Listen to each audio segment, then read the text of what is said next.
ETF index mutual funds నేర్చుకుని stock మార్కెట్లో రాణించాలనుకుంటున్నారా? వెంటనే ఈ నెంబర్కి కాల్ చేయండి.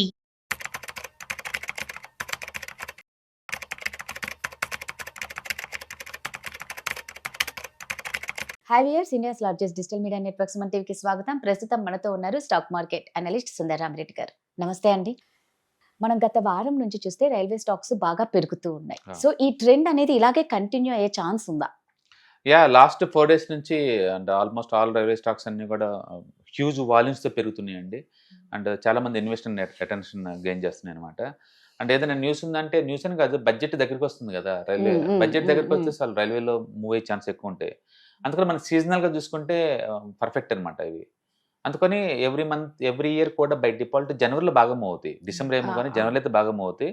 ఎందుకంటే నెక్స్ట్ మంత్ బడ్జెట్ ఉంటుంది కాబట్టి. ఈసారి ఏం చేస్తారంటే రైల్వేస్ హ్యాండ్లింగ్ కెపాసిటీని డబల్ చేస్తున్నారు నెక్స్ట్ 5 years కల్లా. ప్లస్ రైల్వే సేఫ్టీ కోసం గవర్నమెంట్ వాళ్ళు దగ్గర 2 లక్షల కోట్లు ఖర్చు పెట్టబోతున్నారని చెప్పేసి మార్కెట్లో రిపోర్ట్స్ వస్తున్నాయి రైల్వే సేఫ్టీ కోసం. అందుకని ఈసారి రైల్వే బడ్జెట్ భారీగా ఉండబోతుందని చెప్పేసి ఎక్స్పెక్టేషన్స్ బిల్డ్ అవుతున్నాయి అనమాట. దాంతో లాస్ట్ 4 days నుంచి ఆల్మోస్ట్ హ్యూజ్ వాల్యూమ్స్ అన్ని రైల్వే స్టాక్స్ పెరుగుతున్నాయి, ఒకటని కాదు. బట్ స్టిల్ 1 year హైతో పోల్చుకుంటే చాలా స్టాక్స్ కూడా లాస్లోనే ఉన్నాయి. లైక్ అండ్ ఓరియంటల్ రైల్ చూసాం అనుకోండి 50% లాస్లో ఉంది.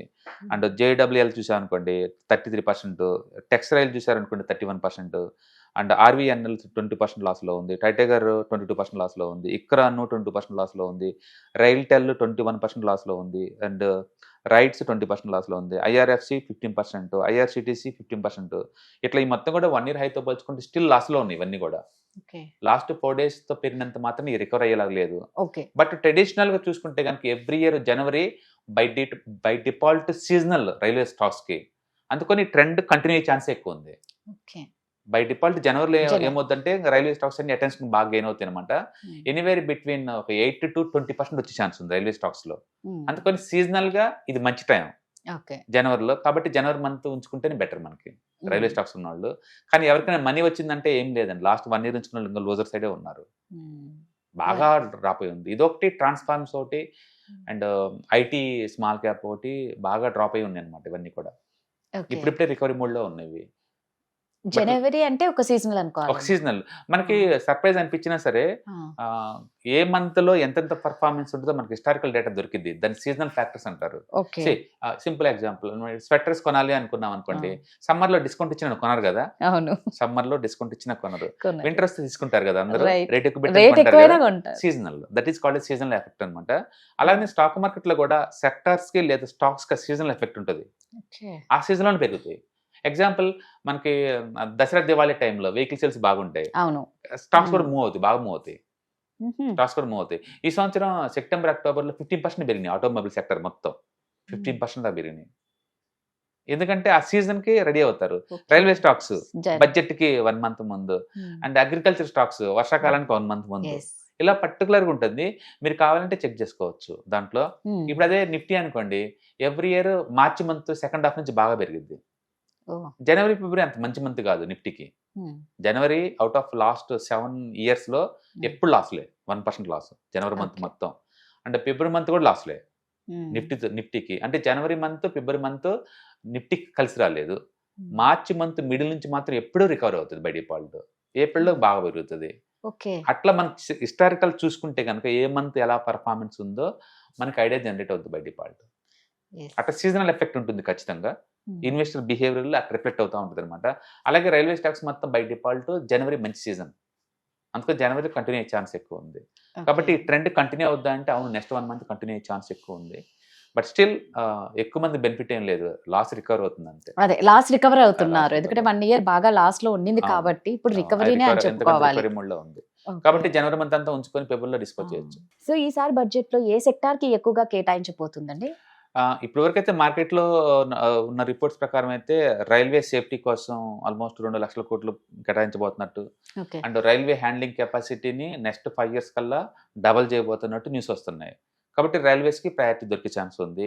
రెండోది, డిఫెన్స్ ఈసారి చాలా పెద్ద బడ్జెట్ పెరిగే ఛాన్స్ ఎక్కువ ఉంది. ఎందుకంటే ఈ మేక్ ఇన్ ఇండియా డిఫెన్స్ ఎక్కువ బడ్జెట్ వాళ్ళకే కేటాయిస్తున్నారు. ఇప్పటి వరకు ఇండియా తయారయ్యే టోటల్ డిఫెన్స్ లో ఒక 65% వరకు లోకల్ మ్యానుఫ్యాక్చరింగ్ ఉంది. కాబట్టి వాటిని ఎక్స్పోర్ట్ ఓరియంటెడ్ ఎంకరేజ్ చేయడం కోసం గవర్నమెంట్ వాళ్ళు బాగా స్పెండ్ చేసే ఛాన్స్ ఎక్కువ ఉంది. కాబట్టి డిఫెన్స్ కూడా బడ్జెట్ పెంచొచ్చని మన మార్కెట్లో రూమర్స్ వినిపిస్తున్నాయి. అలాగే అగ్రికల్చర్ దానికి కూడా గవర్నమెంట్ ప్రయారిటీ ఉంది కాబట్టి వాటికి కూడా కేటాయించే ఛాన్స్ ఎక్కువ ఉంది. మొత్తానికి బడ్జెట్ లాస్ట్ ఇయర్తో పోల్చుకుంటే ఈ సంవత్సరం బెటర్ వేలో ఉండే ఛాన్స్ ఎక్కువ ఉంది. అంటే గవర్నమెంట్ ఎక్కువ ఇన్ఫ్రాస్ట్రక్చర్ డెవలప్మెంట్ కోసం ఎక్కువ ఫోకస్ చేస్తారు. ఎందుకంటే ఈసారి పోర్ట్స్ అండ్ ఎయిర్పోర్ట్స్ కానీ, లేకపోతే మెట్రోస్ కానీ, లేకపోతే షిప్ యార్డ్స్ కానీ వీటి డెవలప్మెంట్ కోసం ఎక్కువ ఖర్చు పెట్టే ఛాన్స్ ఎక్కువ ఉంది. లాస్ట్ ఇయర్ గవర్నమెంట్ వాళ్ళు కెపాసిటీ ఎక్స్పాన్షన్ కోసం ఆల్మోస్ట్ 13 lakhs crore స్పెండ్ చేశారు. Only government capacity expansion. ఈ సంవత్సరం అది maybe more than 15 lakh crore పెట్టినా కూడా పెద్ద ఆశ్చర్యం లేదు. ఎందుకంటే ఈ గవర్నమెంట్ గ్రోత్ ఓరియంటెడ్ ఫోకస్ చేస్తున్నారు కాబట్టి ఆ ట్రెండ్ కంటిన్యూ అయ్యే ఛాన్స్ ఎక్కువ ఉంది. కాబట్టి ఈ సంవత్సరం కూడా ఇన్ఫ్రాస్ట్రక్చర్ బాగా మూవ్ అయ్యే ఛాన్స్ ఉంది, రైల్వేస్ బాగా మూవ్ అయ్యే ఛాన్స్ ఉంది, అండ్ ఇది డిఫెన్స్ కూడా ఎక్కువ పెట్టే ఛాన్స్ ఎక్కువ ఉంది. కాకపోతే ఈ జిఎస్టీ డ్రాప్ చేసిన తర్వాత యావరేజ్ మీద ఎంత డ్రాప్ అయింది, ఇన్కమ్ ట్యాక్స్ 12 lakh వరకు లేదు కదా ఈ సంవత్సరం నుంచి, ఎంత రెవెన్యూ డెఫిసిట్ వస్తుందని చూడాలి. దాన్ని బట్టేసి మనం ఎక్స్పెక్టేషన్ వేసుకోవచ్చు. బట్ ఏదైనా సరే గవర్నమెంట్ ట్యాక్స్ కలెక్షన్ పెరుగుతున్నాయి కాబట్టి లాస్ట్ ఇయర్తో పోల్చుకుని ఈ సంవత్సరం పెరిగే ఛాన్స్ ఎక్కువ ఉంది బడ్జెట్ అలొకేషన్ అన్ని సెక్టర్స్ కూడా. సో ఇప్పుడు జనవరిలో ఒక వెబినార్ జరగబోతుంది మీది. ఆ వెబినార్లో అసలు ఏమేమి ఉండబోతున్నాయి, వేటి గురించి చెప్పబోతున్నారు, ఎప్పటి నుంచి స్టార్ట్ అవుతుంది? యా, సో అది రఫ్గా అరౌండ్ 6 hours ఉంటుందండి వెబినార్ టోటల్ డ్యూరేషన్.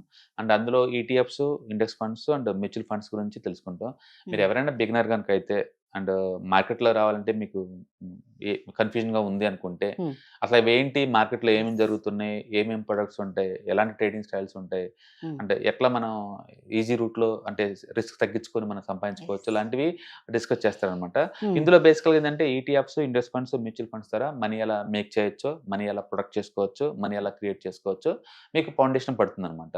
మీరు కంప్లీట్ బిగినర్ అయినా, లేకపోతే మీరు ఆల్రెడీ స్టాక్ ఇన్వెస్ట్ చేసేసి బ్రేక్ ఈవెన్ రాకుండా లాసుల్లో అనుకున్నా ఇలాంటి ప్రోగ్రామ్స్ అటెండ్ అవుతానే మీకు క్లారిటీ వస్తుంది.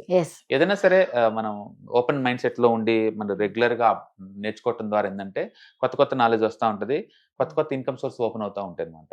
కాబట్టి ఎవరైనా మీరు స్టాక్ మార్కెట్ లో ఇన్వెస్ట్ చేద్దాం అనుకుంటే మార్కెట్ గురించి మీకు ఏమి బేసిక్ కూడా ఐడియా లేకపోతే ఇలాంటి ప్రోగ్రామ్స్ ద్వారా మీరు అవేర్నెస్ తెచ్చుకోవచ్చు అనమాట. సూపర్ అండి. సో నిజంగా ఎవరైనా సరే ఇంట్రెస్ట్ ఉంటే మాత్రం ఖచ్చితంగా mutual funds and index and ఈటీఎఫ్ల గురించి వెబినార్ క్లాసెస్ ఆల్రెడీ సుందరరామిరెడ్డి గారు దాని గురించి డీటెయిల్స్ చెప్పారు. ఇంకా మీకు ఏమైనా డౌట్స్ ఉంటే మాత్రం కింద స్క్రోల్ అవుతున్న నెంబర్కి కాంటాక్ట్ అవ్వండి. Thank you.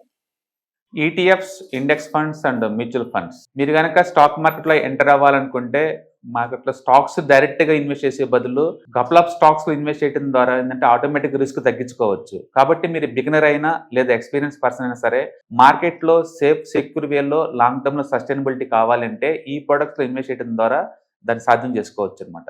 కాబట్టి మీకు ఎవరికైనా సరే ఈ ETFs, index funds, mutual fund లో ఇన్ డెప్త్ నాలెడ్జ్ కోసం అండ్ గైడెన్స్ కోసం ఈ ట్రైనింగ్ ప్రోగ్రామ్ అటెండ్ అవడం ద్వారా మీరు మనీ మేక్ చేసుకోవచ్చు. కాబట్టి మీకు ఇంట్రెస్ట్ ఉన్న పార్టిసిపెంట్స్ ఈ వీకెండ్ లో జరిగే వెబినార్ అటెండ్ అవడం ద్వారా ఇందులో ETFs, index funds, mutual funds అంటే ఏంటి, వాటిని ఎలా మనీ మేక్ చేసుకోవాలి, వాటిని ఎలా మేనేజ్ చేసుకోవాలి, వాటి గురించి కాంప్రహెన్సివ్ ట్రైనింగ్ మీకు ఈ ప్రోగ్రామ్ లో అందించబడుతుంది.